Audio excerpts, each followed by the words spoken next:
back to another episode of The Watch Monkey. And today I'm going to be going over a watch that I just purchased today from a gentleman from the Canadian Watch Club, which is a Facebook group. So by the way, if you're just getting into watches, it's a great group to join, especially if you're Canadian, because a lot of people on that forum, or whatever you want to call it, that page, buy and sell watches. And usually you can trust the members that are on that group. I've never had a bad experience. I've sold a watch to Webster before, but this time I'm buying a watch from Webster. And he was nice enough to get his dad to drop it off at my workplace today.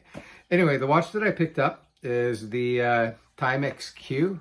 There it is there. Kind of actually a very nice box for a TimeX. I was quite surprised. I've heard about these watches and seen them on the videos and reviews, and you know, kind of cool. Not really my thing. I like retro things, but what I mean is I tend to go for a little bit more expensive pieces, more like Swiss automatics and so on. This is actually a quartz watch, but I've never handled one. I've never seen one up close or anything like that. So I wanted to keep this authentic for you all. So I resisted the temptation of opening it up and taking a look inside the box. Haven't done that yet because I really want to give that first impression for all of you. So before I bore you guys to death, I'm going to flip the camera around and I will open the box for the very first time. All right, so let's do that now. All right, so we've got the camera flipped around now. Here's the box again, a little bit closer up. And as I was mentioning, the box is actually pretty decent quality. So yeah, pretty impressed so far. So you can see here, 2016, TimeX Group USA, registered trademark and countries that it's been trademarked in and so on. So nothing too groundbreaking there. Okay, so let's get into this. I'm just gonna pop the lid off here, throw it off to one side, and well, so you got, damn, okay, this is so far impressive. You've got a pretty decent inner and outer box. So I would say this feels kind of like, well, it's kind of like a faux or fake leather, whatever you want to call it. But it's definitely vinyl. Let me do a sniff test. Yeah, kind of smells vinyl-y. Almost like a car interior. But anyway, let's open it up. Okay, so there we go. So this is the first time I'm ever seeing this, and it's nice and shiny, that's for sure. So it looks like you've got some information here. Just let me pop that out. Actually, the presentation, I can honestly say, is pretty decent, especially for a Timex. Really wasn't expecting that. So here's the literature. Basically, I'm not going to read it because you guys, if you want to screenshot it, you can. So there you go there. It's basically a reissue of that was been in the making for 40 years. Originally, it was launched in 1979. So I was just a young lad back then. So put that to the side. Okay, so here we are. And what's my first impressions? Okay, it's got a little bit of weight to it. It's definitely on the lighter side. It's much lighter than a Rolex or a Black Bay or even some of my Hamiltons and that. But yeah, it looks really decent. You can see here it's got a little port there. Let me actually zoom up a little bit for you guys here. Okay, there we go. So let's start with the front. Okay, let's try to do this in some sort of logical order here instead of me jumping around like a madman. It's good looking. I can honestly say, wow, it's a really nice looking watch. So there you have it, TimeX Q. Just like a acrylic crystal, heavily domed. Kind of reminds me of a Vostok a little bit. The case is really nicely polished. Let me see if I can get some of that dust off for you guys.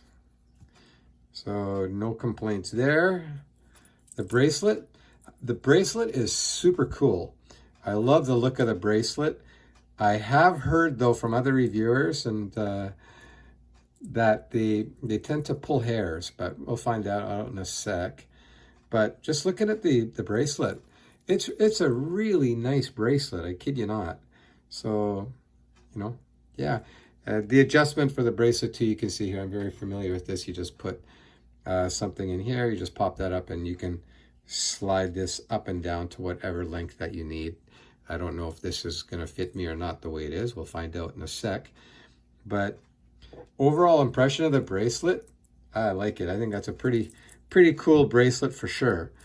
We'll flip it over and you can see here, that's the port for the battery. So that makes battery changes very easy. You can just put like a penny or a quarter or whatever in that little slot there, and you can just rotate it. It even tells you which way to turn it to loosen and tighten there. What other information is on there? Okay, water resistant to 50 meters. So I ain't gonna be doing any deep dives with this thing for sure. Maybe nothing more than washing dishes. You don't even want to jump in that pool with this. I wouldn't anyway, for sure. And yeah, you can see there, open, close, and what else?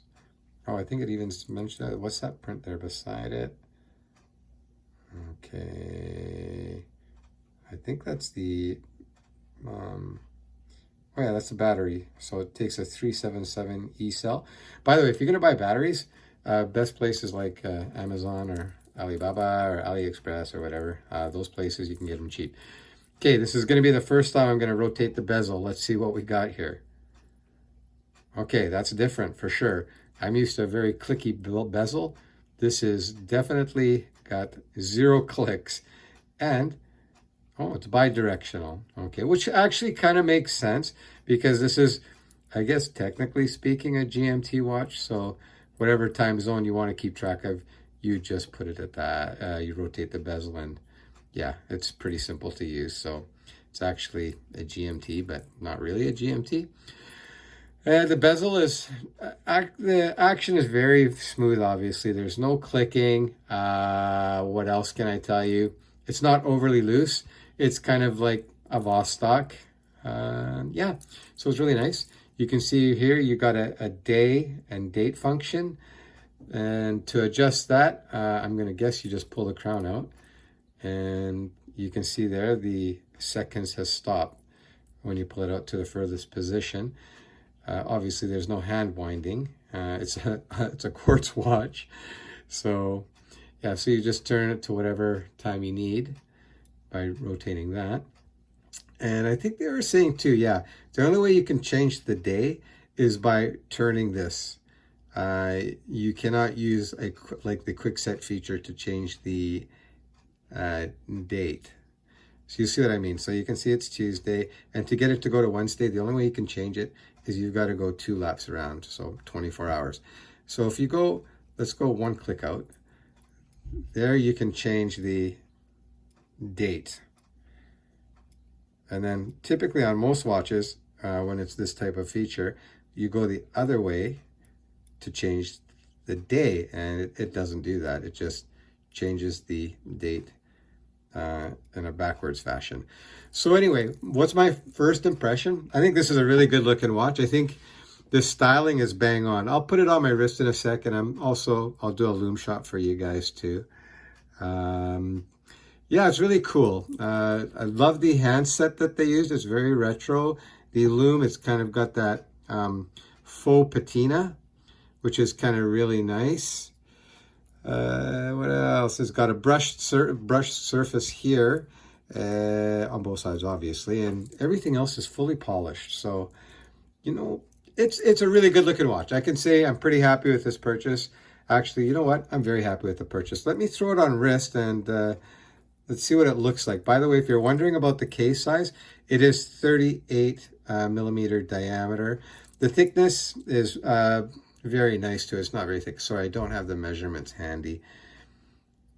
But anyway, let's get that on wrist. So I'm gonna pop off my other vintage watch. I put this on purpose so you can kind of compare the two. So that's the Casio calculator watch. I'll be doing a review on this too. These are just really great, fun, inexpensive watches. This one was quite inexpensive too. So you got 2 really cool retro pieces here back in the day. So these watches, if they're original, they're like 40 years old or so. Anyway, I'm going to throw this on wrist. Just give me a sec here while I go off camera and give this a try. And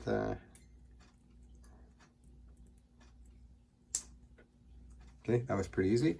And actually the wrist size isn't, the sizing of the bracelet's pretty bang on. I like my bracelets a little bit loose. Let me just zoom back out so you can see what it looks like. So it's a little bit loose, but I think size-wise, it's perfect. My tastes have recently changed. I used to go for all these big watches, 42 plus. Now I'm the other way. I like it on the other side of 40 now. So, of course, dive watches, they usually are a bit bigger. And if you're into Fliegers, well, those are even a little bit larger. But I think that looks really great. I'm very pleased with this watch.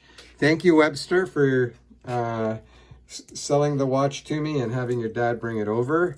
So there you have it. Do I recommend this watch?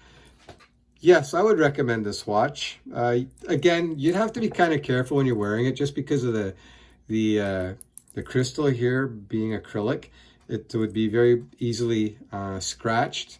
So probably wouldn't wear this to work unless I'm wearing it under a long sleeve of some kind to kind of protect it. The weight of the watch is quite light comparison to, let me hear, I've got another. Okay, yeah, let me pop this up. Just one of my Hamilton quartz. Okay, so there you've got a Hamilton quartz watch. These obviously is a lot more money than something like the TimeX. This is also a 38 as well. So you can see, even though they're both 38s, this thing looks, in my eyes, bigger. What do you guys think? Does this look bigger? What do you guys think of this watch? Do you like it? I think it's fantastic. It's definitely a purchase that I'm very pleased with. And for the money spent, I would have no reason to sell this ever. Just keep it. Yeah, great watch. So that's it, guys. I hope you enjoyed that episode of the Watch Monkey. Let me do a few more a little bit close up for you guys. Oh, you know what? I forgot the lume shot. Damn. Okay, hang on a sec. Give me 1 second. I'm just going to turn this off. Okay, I'm back with my lume maker. So I'm just going to charge that up a little bit before I turn the lights off. And let's see what kind of lume this thing has. If any. We'll see. Okay, so let me turn the lights off and we'll see what we got here for lume. What? And wow, you know what? Holy shit, that's not bad. For a relatively inexpensive watch, relatively, I would say that's pretty decent lume for sure. Let's just check out my Hamilton next to it. I've got to charge the Hamilton first. We're having a mini lume wars here, guys. Not really. This Hamilton's probably not going to be great either. It's a field watch. And let's see what we got. Oh, all right. I lied. These watches are kind of kicking ass and taking no prisoners. Let me get the other watch side by side here. Okay, so there you go. Not bad. Not bad at all. Actually, I've got the TimeX upside down. There we go. So very comparable. Got the Hamilton and you got the TimeX. Actually, you know what, guys? I swear to you, I think this is the first TimeX I've ever owned. That's pretty sad. But anyway, it's a great watch. I hope you guys all enjoyed that episode of the Canadian Watch Monkey, and that you can support me by watching my channel, leaving comments, subscribing, and hitting that bell icon. And sorry that I hadn't put in a video for some time. I was actually kind of sick, really sick. Not COVID sick, apparently, according to the test. The test came back negative, but still, I think it might have been COVID. So anyway, that's it. Thank you. Take care, you guys.